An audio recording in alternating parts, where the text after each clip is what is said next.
Okay, so thank you again very much for having us. I'm Andrea, this is Rhea, Valentina, Colm, and Mathilde. As you can see in our title, we're addressing data biases and the potential of AI to address them, as well as to enhance predictive analysis. Here are our research questions. Are there biases in DTM datasets and reports in Iraq and Mozambique? If yes, what are the primary sources of bias introduced? And in light of these biases, what will be the implications of using predictive analysis and AI on DTM datasets in relation to climate change? So the report takes this direction. It starts with a general overview of data collection processes, and then, as per IOM's request, the identification of biases known to DTM reports and datasets, with a special focus given on climate-induced displacement in Iraq and Mozambique.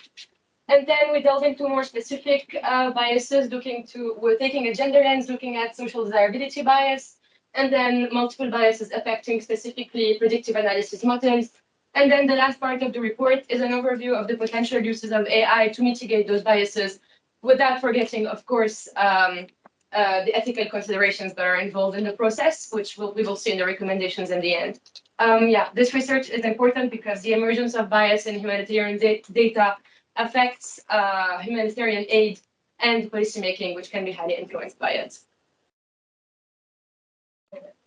Okay, so to answer these questions, we employed a mixed methodology consisting of desk reviews with multiple focuses. So one was looking at DTM reports to identify the known biases, as well as academic and grey literature regarding humanitarian biases in the field that are widely reported. And then we also were supplementing this with specific case study analysis of Iraq and Mozambique. Both case studies were selected for the significant displaced population, the prevalence of climate-related migration, and as well an active IOM and DTM presence. Our semi-structured interviews then were kind of supplementary evidence to explore the data collection processes in these contexts, to try and identify maybe where biases occur and what challenges maybe impact the quality of data downstream. And then separately, we ran statistical regression analyses to explore the extent of bias impact that have been sort of identified in the desk review and whether or not they impact the data quality being collected. We stress some limitations at this stage of our methodology. So we know that some of the literature, despite trying to select a comprehensive sort of available literature body, it may not contain all possible biases in the humanitarian field. We also stress that at the time of writing this report, we had selected the most contemporary AI literature possible, but such is the frontier nature of these technologies, it may be updated or outdated by now. We also know that despite providing anonymity to interviewees, they may not have been comfortable sort of criticizing IOM or DTM practices when discussing data bias. And we also make very clear that due to sensitivity issues, the data sets we have are two different. One is an MSLA survey and the other is a shelter assessment survey. So direct comparison is tricky. So as to give an overview of biases, so we're on the same page, we're gonna discuss them a little bit. So biases in humanitarian data can emerge at different stages. For instance, starting with the methodology and design. Selection bias occurs when, for instance, a particular group or subgroup is prioritized in the data collection process that can lead to some other groups marginalized and underrepresented in the data sets. This can be further compounded by sample bias, which occurs when sample size constraints also affects the information and the accuracy of data sets. However, beyond the methodology and design, biases can emerge because of related to the professional staff. In particular, observer bias happens when the beliefs and the expectations of the professional staff collecting the data in the field may be influenced because of their own culture or language in the way they frame the questions and other things that can lead to inaccurate data and systematic biases. As well, professional staff are also sometimes under a lot of institutional pressures. This can lead to inflationary bias, that is the exaggeration of certain trends in relation to the information provided regarding displacement. At this stage, also, biases can be introduced by the respondents as well. Particularly, the literature emphasizes social desirability bias. What do we mean by this? It's when respondents answer basically more about what socially is expected of them, not necessarily what their needs are. This is oftentimes influenced by gender norms and political pressures that can lead to systematic political and gender biases. All of these are embedded in a lot of challenges regarding the context that can lead to further biases in the data collection process, particularly those related to accessibility bias, accessibility and political bias. But accessibility one relates to challenges and systematic a misrepresentation of information due to infrastructural challenges that can be due to natural disasters or to conflict that can lead some marginalized groups that are in those locations to be underrepresented in the data sets. So, what are the main biases in DTM Iraq? Please note that these biases were extracted from literature and from the interviews. We have managed to detect 6 relevant biases. 4 of them are overarching, and the other 2 are relevant to data collected from climate-induced displacement. Let's start with the general biases. As you can see here, we have accessibility, sampling, observer, and social desirability bias. Accessibility bias results from limited access to abandoned areas or to conflict-affected areas. However, sampling bias is caused by selecting 2 to 3 key male informants who are said to represent the whole displaced community. Furthermore, observer bias was highlighted in literature, where double counting was evidenced while collecting data. And finally, social desirability bias, it was induced by the imbalance between male and female enumerators. It was also highlighted in IOM reports that only 20% of the female data collectors were female. Moving on to the climate-specific biases. First, here we have political bias, and I'm going to quote one of the interviewees who said, in some areas, there might be reluctance from governmental agencies to identify people displaced by the impact of climate change. And when it comes to measurements bias, IOM is still finding it a bit difficult to identify local experts from the community who can provide precise information about climate-induced displacement, particularly on agriculture and livestock. Moving forward to the case study of Mozambique, and here you're going to see cross-cutting biases between Iraq and Mozambique. However, it's on purpose. Accessibility bias, first. So it was also prominent in DTM Mozambique, where many conflict-affected areas were crowded out or were marked as red zones for the safety of the enumerators. So crowding out certain areas or delaying the data collection process eventually results in sampling bias, which impacts the accuracy of the findings on displacement mobility. Furthermore, when it comes to social desirability bias, it is also difficult to maintain an equal number of male and female enumerators. Interestingly, one of the interviewees mentioned that he gave the example of the water sanitation and hygiene assessment in Mozambique that was interrupted because there weren't enough number of female enumerators to ask female respondents about their menstrual cycles and hygiene practices. And similarly to Iran, these questions are a bit sensitive, so we require and recommend a higher number of female enumerators. Finally, a political bias. We all know that IOM does not serve the interests of any governmental agency or any political agenda. However, it remains committed to report on its findings to governmental agencies. And here again, I'm going to quote another interviewee where he said, nonetheless, it remains complicated for IOM. You always have political interests challenging the data published. There are also some particular challenges specific to climate displacement in the case of Mozambique that were highlighted in the interviews and in the literature review that we did of the DTM data reports, particularly related to measurement bias. There's a lot of heterogeneous knowledge or technical knowledge on climate terminology, both in the numerators and the key informants. As well, sometimes socioeconomic reasons for displacement are highlighted instead of climate ones. And it has to do a little bit with the dynamics between climate, drought, and then how that impacts as well socioeconomic labor in the land, among other factors. Other challenges involved in climate displacement have to do with what I aforementioned related to the time constraints in the face of natural disasters that can lead to sometimes data to be systematically underreported. And now, we decided, having talked so much about biases in the literature and the interviews, we decided to explore a little bit of the quantitative analysis of the information and the data sets available in Iraq and Mozambique. And when doing so, we discovered that there was a pretty great imbalance related to the amount of female enumerators and key informants. So after examining that descriptive data, we decided to dig a little deeper into the quantitative analysis to understand with regression analysis what were the implications of this gender imbalances. Before going forward, the Mathilde is going to expand on that. The graphs demonstrate that the areas, the blue represents the gender ratio, and the bluer it is the area, the more men are present in the area. As you can see, the imbalances are significant. So as Valentina mentioned, there has been an issue mentioned in the two data sets that we had on Mozambique and on Iraq of a very disproportionate number of male key informants and male enumerators. So what we then looked into was, does it matter for the data being collected, and is a bias being introduced by the gender of the enumerator and the key informant inside the data? So in Mozambique, we had a multi-sectoral location assessment. So there was 16 needs being reported, and for every instance in the data, we had access to the gender of the key informant and the gender of the enumerator.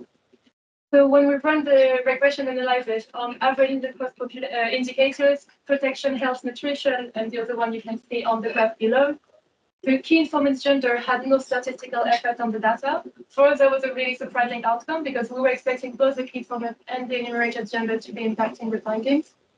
However, when we looked into the enumerator's gender impact on the data set and the data that was being collected, they had a very significant impact. It was, for those interested in regression analysis, really, really low p-value in every single instance. Really high effect with, in the case of Sofala, which you can see in orange, the female enumerator systematically reporting higher needs than men, in some cases up to 1.2 higher needs out of 5 than the male enumerator in the same region. And in Cabo Delgado, on the opposite, women systematically reporting lower needs than the male enumerator working in the same region. So the last thing we looked into for Mozambique was gender pairing. So one thing that came up again and again in interviews is that it was expected that the gender pairing between the key informant and the enumerator would have an impact. For example, some people told us that a male key informant may be less likely to report high needs to a female enumerator. There was this idea that maybe for social desirability, they didn't want to look like there was a really significant need in the area. On the opposite, female might have been more likely to report lower needs to male enumerators. However, we did run the regression for every single gender pairing across all 8 indicators in both Sofala and Cabo Delgado, and there was no statistical significance at all for gender pairing. So the second data set we looked into was in Iraq. It was a shelter assessment. So again, we had the data, and for every data point, we had the gender of the key informant and the enumerator. What we looked into to try to find if there was some type of bias in the data was the ratio between the flats and houses that were being reported as habitable or uninhabitable, wondering if a male or female key informant or enumerator would be more likely to rate something as habitable than the other gender. For the key informant's gender, the issue we encountered was that there was not enough female key informants to even evaluate the impact of gender. There were only 3% of female key informants in our data set of 2,500 entries. And so we were not even able to run the regression. For the enumerated gender, we found no statistical effect in the regression that we ran. So overall, from this quantitative research on these two data sets, for us, it seems that the gender impacts appear to be dependent on the type of data. We're expecting that, for example, MSLA may be more likely to be impacted by the gender of the enumerator, but something like a shelter assessment. And it seems that the precise gender impact is difficult to predict. What we saw in Mozambique was that in some regions, the female would be reporting lower needs. In other regions, there would be higher needs reported by the female. And we're going to recommend further research, but that was our finding for the quantitative side. Yeah, after exploring data biases and the impact of gender on data, we looked into predictive analysis, which is a method that uses historical data to predict future trends and outcomes. So its benefits notably include risk assessments, and its influences also policymaking. However, it is a data-fed process, so it faces the risk of garbage in, garbage out. At DTM, it consists of forecast and foresight. So the first one is more of a quantitative method. So they use previous data sets to create models that predict patterns of migration routes, vulnerabilities, and needs, and this results to more adequate financing and aid. It often incorporates AI and technology, such as satellite and drone imagery and geographic information system. So using machine learning to count migrants and identifying their routes, transit locations, and then destinations. Foresight, in turn, is more of a qualitative method based on scenario building per country and by contextual experts, and this often guides policymaking. So these are 4 biases that impact the data that is fed into predictive analysis models. Accessibility bias forces data collectors to use historical data concerning the areas that they're not able to access, and this leads the models to potentially overlook new characteristics that emerge in those areas. Regarding sampling bias, it is possible that original datasets may be unrepresentative of the realities of needs, movement, and security in situations of sudden onset climate-induced migration. Regarding observer bias, it leads to predictive analysis models statistically overlooking or inflating needs in such situations. And finally, like Valentina and Rhea said, political bias can be present in levels as acute as MSLA, which reduces the accuracy of predictive analysis models and therefore might make the humanitarian response not as accurate or appropriate as it could have been. So it's sort of embracing artificial intelligence solutions for developing predictive analysis models and also for addressing data biases. We noticed there's a sort of a dichotomy between which types of artificial intelligence you have. You have model-centric and data-centric. We prioritize our attention to data-centric primarily because it focuses on the systematic improvement of data set quality over the life cycle of a machine learning system. And here we'd actually focus to two functional areas within data-centric artificial intelligence, both data cleaning and augmentation and synthetic data creation. In case studies of sort of medicine and in the global synthetic data set, which I believe the DTM has a partnership with, we saw that data cleaning can be used to sort of detect outliers that are sort of maybe the product of prevalent bias and then statistically explain them based on the original patterns of the data. And then actually unattended information cleansing can, once these sort of outliers are detected, flagged, unattended information cleansing can set about either removing them from the original data set or setting them aside for further evaluation with domain experts. But critically, our report kind of gave most emphasis to synthetic data creation. Here, the offerings are completed data sets in limited of in instances of limited accessibility or even political bias. We noted that synthetic data could be created to, based on original limited data, to then provide a completed data set from which predictive analysis could be trained. It could be removed from bias using these processes, or bias could be tested and inputted. And also it can be handled and used for predictive analysis, early forecast scenario building, but without mishandling original data and protecting the privacy, security, and anonymity of original data participants. Of course, we are highly aware of the ethical challenges which both the interviews, literature, and our own knowledge informed. Embracing AI to predict human movement is ethically and politically an extreme challenge. So we're not sort of obtuse to this. However, we stress sort of using statistical augmentation techniques within AI rather than total reliance on an AI system. And then there's also a significant technical knowledge gap between field staff, DTM data scientists, and AI experts. So we're focusing here on how maybe open collaboration, AI literacy upskilling could sort of bridge that gap and make predictive analysis with AI a bit more equitable.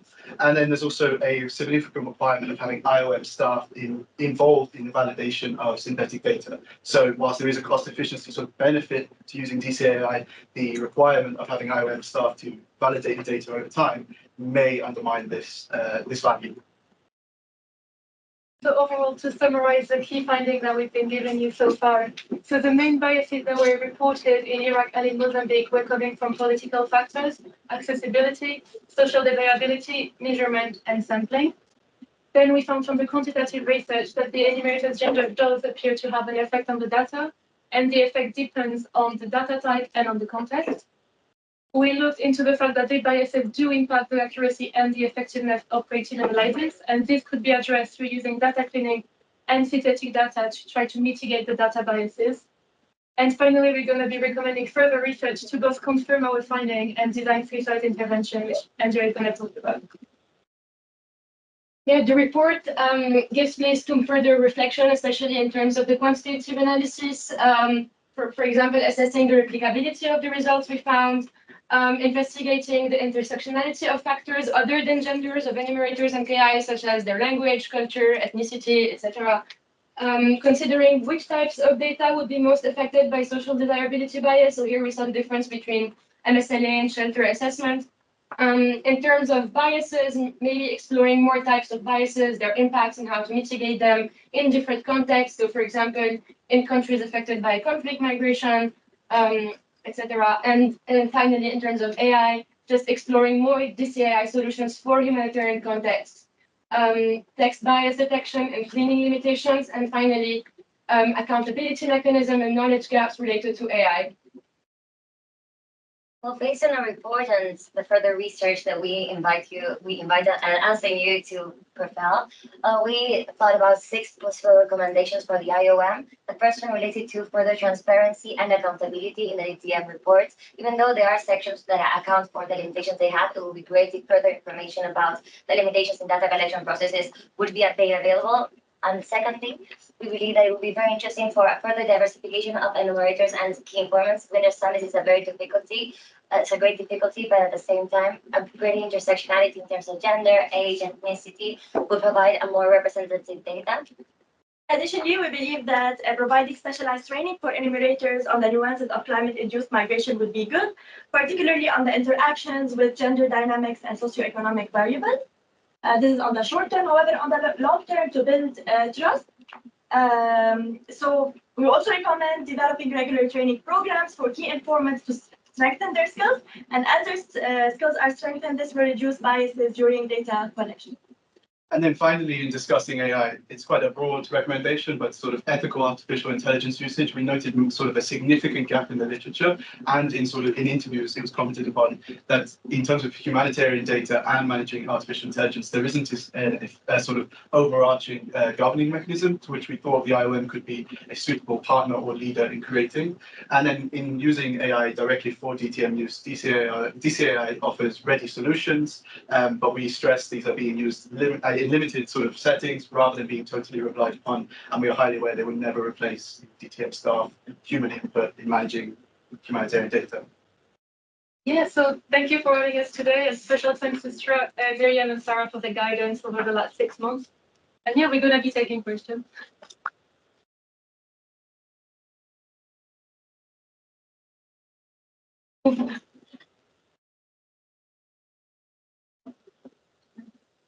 Yeah, hi. Thank you so much, guys. Really, first of all, I want to congratulate you on nailing the format of the presentations. Like really incredibly well and spot on. I think I have 3 questions, so bear with me a little bit.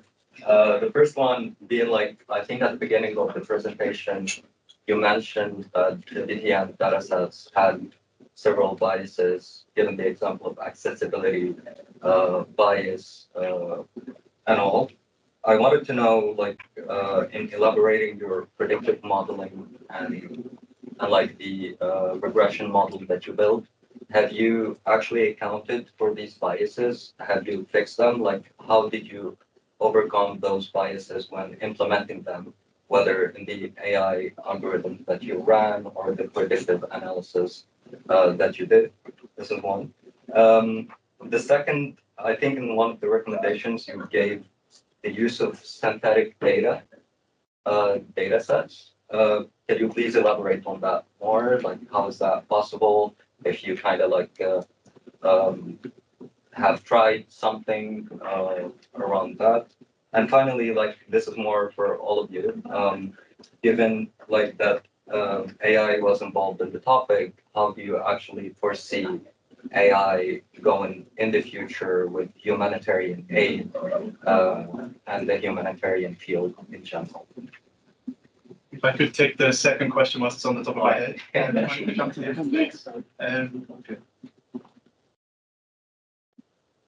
Okay. So yeah, for the sake of brevity and the time limit on the presentation, I skipped how we thought synthetic data creation would go, but we do dive into it into the report. Essentially, these are the sort of 6 stages, but for the sake of DTM, noting it's tabular data most often, we actually focused on a CTGN process, which is, forgive me if I get it wrong, conditional tabular generative adversarial network, in which we're not AI experts, but you would have, say, the random input being the original data of the DTM, applying it into a generator which produces a synthetic data set, but based on the original data and then a discriminator function, you would be able to, the new data being produced would be sort of excluded or included based on how much it statistically matched the correlations or the patterns in the original data.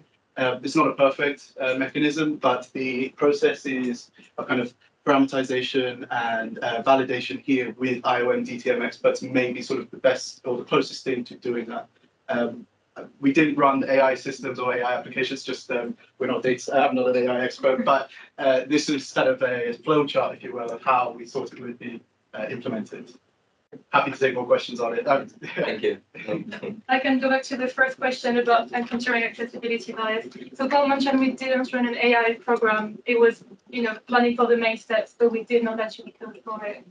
For the quantitative and the regressions, we were very limited by the sensitivity of the data, which was a big issue. We also didn't want to be limited to gender. We had to. And so the information we had on accessibility was whether the area where the data was collected was reported as considered dangerous or not dangerous. It was the case in both Sofala and Cabo Delgado, which is the one that also has the most data that we focused on. So it's likely that there has been an issue of accessibility. The way we could see it impacting the analysis that we've been doing, we've been wondering if maybe the female in some areas were only affected to safer parts than some of the male key informant and male enumerators. It's something some of the interview vaguely mentioned that they take into account the safety of the area before deciding which enumerators they're going to be sending. We could not really calculate it as part of the regression because the data was so limited. And regarding the last question, more broadly, regarding our interviews and what our research, artificial intelligence, it is a useful tool, but it has to be complemented by humans. It cannot be left alone. And that is something that we found cohesively, and you will find also in the literature around our different sources. But for instance, in the particular case of data collection, it can be used, as Colm was saying, a little bit to try to mitigate biases. But at the same time, what Andrea said, that phrase was garbage in, garbage out. Artificial intelligence works the same way with some things. So we also have to be considerate of that. But for instance, for things related to satellite imageries and geographical things, especially with climate-induced displacement, artificial intelligence is a great alternative and great tool to have, not a replacement, a tool. And I guess Now we're just going to talk about data cleaning, how it is a very useful tool, and it could be a gain of time for DTM staff that do the data cleaning sometimes manually. So they could do only the validation and the verification of the data sets after the AI has done the data cleaning itself, which is what the interviewees said and confirmed. And I think an additional application we're hoping for is we've seen that the IOM has been working on the human trafficking data and synthetic data. And for us, it was really exciting to find out about it. And we feel like there is so much potential to develop better collaboration with other organizations, because we know there's so many ethical issues to sharing so sensitive data. It may be able to develop common research with other organizations by using this type of AI. Thank you very much. Thank you.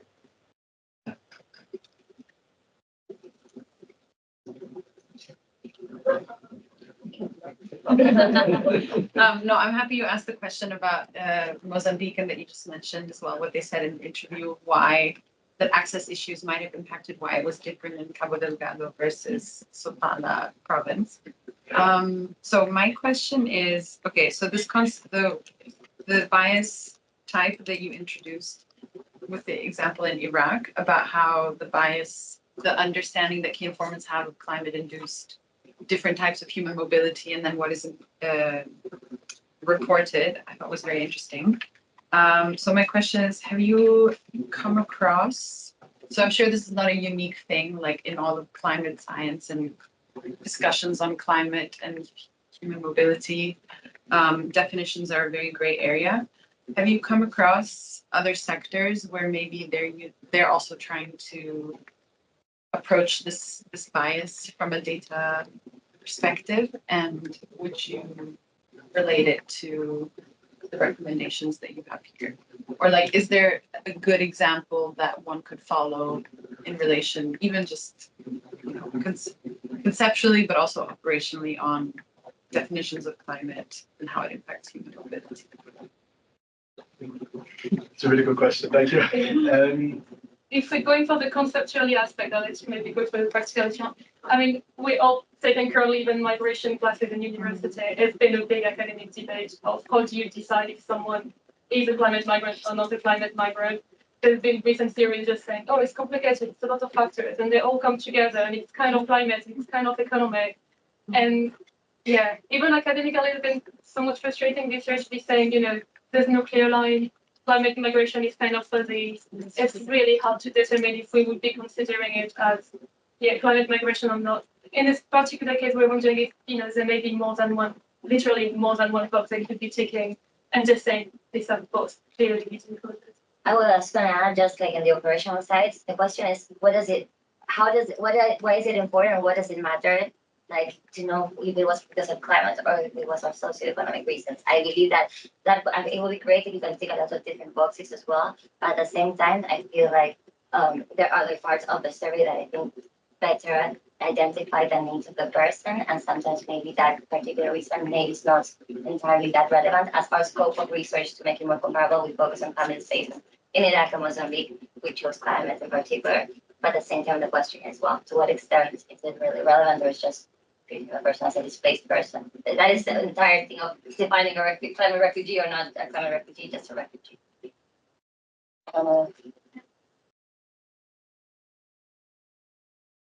What's the initial question I had on your recommendation of diversification of enumerators, on your recommendation of diversification of enumerators based on gender, age, ethnicity, and cultural background. I understand, of course, for gender has a long way to go. But how do you think age and ethnicity would help enumerators? Do you think that would that put them in danger than helping in any way? How does age and ethnicity help in this context? Maybe for social desirability bias, it can have good effects, but of course, it's a middle ground. Yeah, I mean, Yeah, it's something that was mentioned in the interviews, and we're hoping to be able to test it in the quantitative data sets. And they told us for sensitivity reasons they could not give us any information on that. So yeah, it's something that was mentioned by the interviewees. Yeah, in the interviews and also in the literature review, ethnicity, also like for how comfortable, what you were mentioning, social desirability, how comfortable you feel revealing certain information to certain persons that maybe someone looks similar to you. Sometimes it's easier to disclose some of your needs and sometimes not. So I feel like speaks the same language. exactly. The language barrier is up. So that's another thing where artificial intelligence could be useful, for instance, with language barriers as well. But still it is a robot, so it's not entirely the same.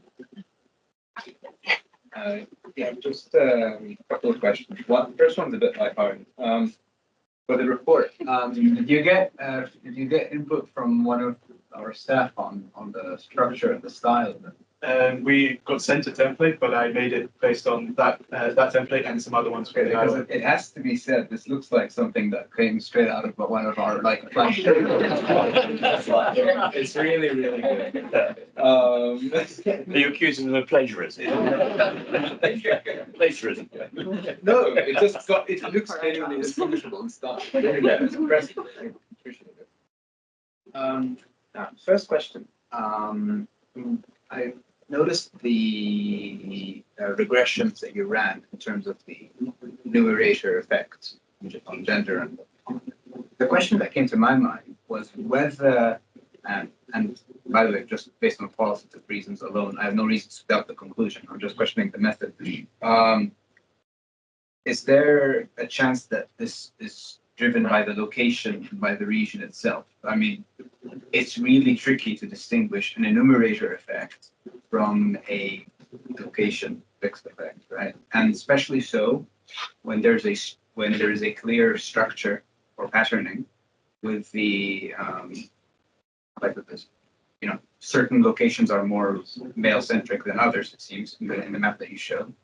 So it just seems to compound the problem. I'm wondering if this was taken into account at all, or if not, that's fine. I mean, it triangulates, but. Yeah, so the extent to which we took it into account is that we ran the regression at the regional level, so breaking down Mozambique into 7 regions rather than looking into Mozambique nationally. We could have we wanted to dive at a smaller scale because, we completely recognized that maybe gender is a proxy, and maybe it just so happened that the women were sent in a region where there were just lower needs or higher needs. And it was really difficult to be able to know if on the ground the person was just facing higher needs and therefore reporting higher needs, or if there was a bias. What we tried to do was looking into the regional scale. We do completely acknowledge in the report, that maybe this happened in this case. I think one thing I wanted to highlight, we were at the same time aware of the limitations, and at the same time the p-value was so incredibly low that it seemed to really be something linked to gender. So in many cases, we have the p-value between like 0.0001. We're saying when it gets that low, it would be unlikely that gender would be purely a proxy over all the 350 data points that we had. But at the same time, maybe it is, and we completely acknowledge it. And that's why we're also thinking, we need to check if the result would be reproduced in other data sets, or if it just so happened that the data set we had exists. I think you have really strong theoretical grounds to make that conclusion, even if like not no technical perfection terms. You can make a theoretical argument, but I don't think so. That sounds reasonable. I think what was making it slightly challenging was that the fact that the effect was opposite in Cabo Delgado and Sofala. If we had seen exactly positive or negative effect, we would have been a lot more confident. The fact that it was opposite has given us some doubts about, is there a proxy happening? It is something we don't have enough data to check. It's also completely possible that sometimes the null is actually hiding a real thing that's going on because of the same issue. But yeah, no, thanks for the answer. I'm glad that there was some attention paid to it in terms of the regional distinction, so that's helpful. The other question I had was just, I was wondering if you could explain the recommendation for data-centric AI a little bit further. Specifically, I'm wondering, it wasn't clear to me personally, but it could be a me problem, whether it's focusing on using AI methods to improve the data quality, right, in its own right. For example, there's a thing called KNN imputation, where you would use clustering to infer what the missing data could have been to try to normalize the data and so on. That's an AI method that you can use to improve the data. I was wondering if that's the kind of thing you have in mind, or if it's more a matter of the AI model is more fit in terms of giving us conclusions. Do you get what I mean by? Yeah, no, I completely understand. I suppose the data-centric, kind of the synthetic data part was both trying to provide data sets that, in context where maybe the original data, the bias has limited the quality or the possibility of collection, so like accessibility bias, synthetic data set provides a kind of sort of tactful alternative. And that is kind of like what you're saying of producing new or more accurate data.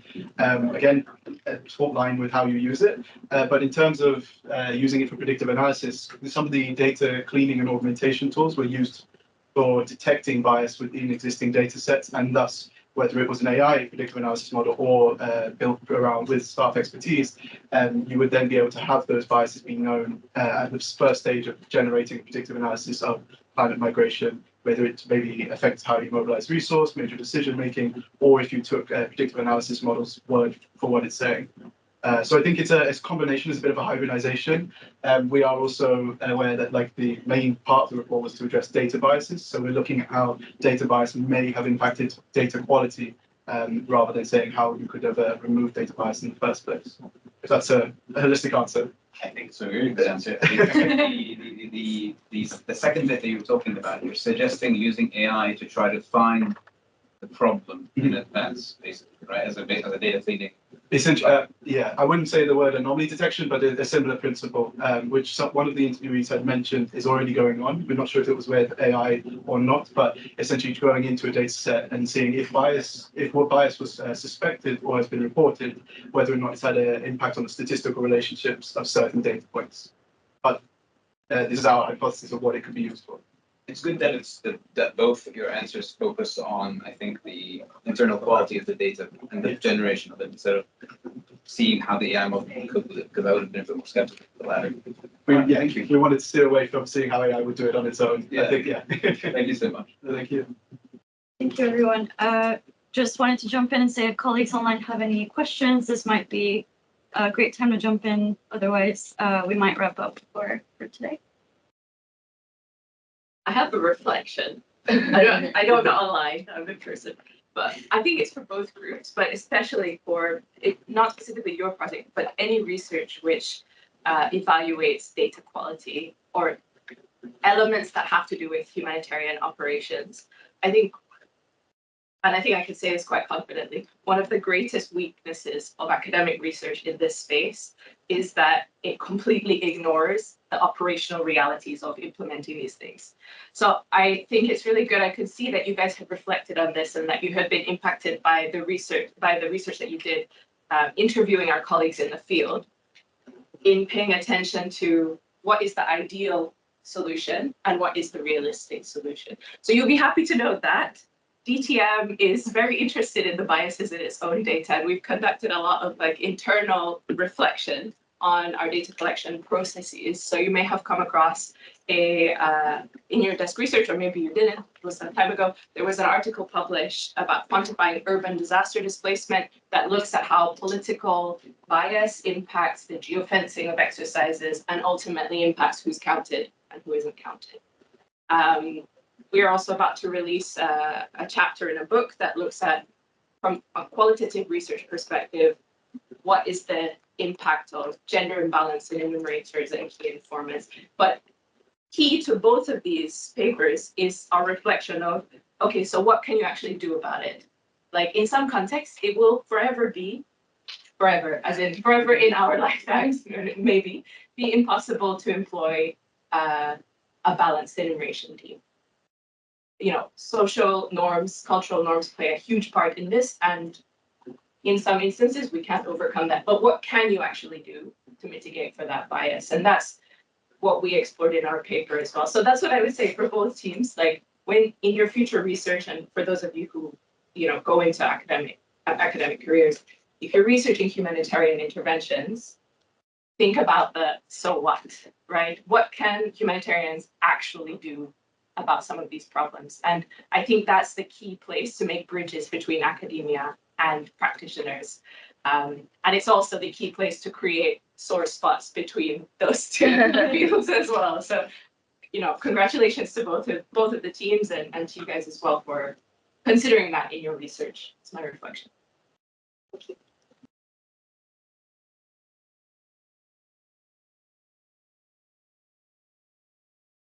Can I just say as well, thank you to IOM colleagues for making this possible, for